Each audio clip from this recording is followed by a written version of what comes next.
Ok, nos guides techniques, on va travailler sur un arm drag. Donc pour les débutants, moi ce que j'aime bien leur faire faire, c'est une personne vient contrôler la tête ou l'épaule. Là je vais passer hop, au-dessus. D'accord, je passe en dessous, au-dessus, au-dessus de l'épaule. Je déverrouille, je vais chercher sous le coude. Ensuite je l'amène vers en haut. Je décompose comme ça ici. Ok. Je leur explique qu'il faut qu'il fasse 50% et moi 50%.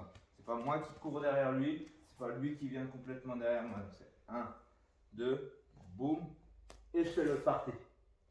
D'accord. Ça c'est pour la petite partie décomposition. C'est important parce que au départ, certains pensent qu'il faut tirer fort jusqu'à temps qu'il soit dans mon dos, mais c'est quasiment impossible de tirer suffisamment fort sur un combat où le partenaire va réagir. D'accord. Donc c'est 50-50.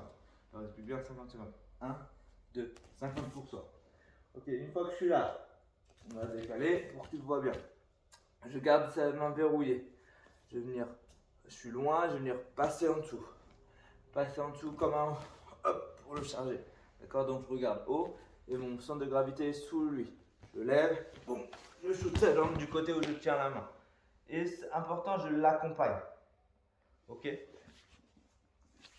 Pour l'accompagner, du coup, il va falloir qu'il shoot et il descende. Il ne faut pas qu'il reste en haut. S'il reste en haut, les mains vont forcément se déverrouiller. Hein. Ça fait hop, hop, hop, moitié, moitié. Je shoot, boum, boum, et je le suis. Important aussi, il faut expliquer au partenaire qu'il doit rester sur ses genoux.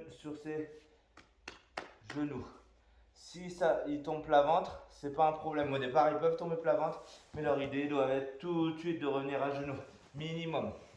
D'accord, pour défendre le dos. Souvent, tu vas voir les débutants, ils prennent cette projection et ils ont tendance à s'écrouler plat ventre.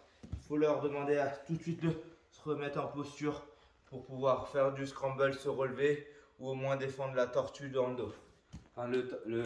On tortue le dos pour essayer de rouler en face par exemple.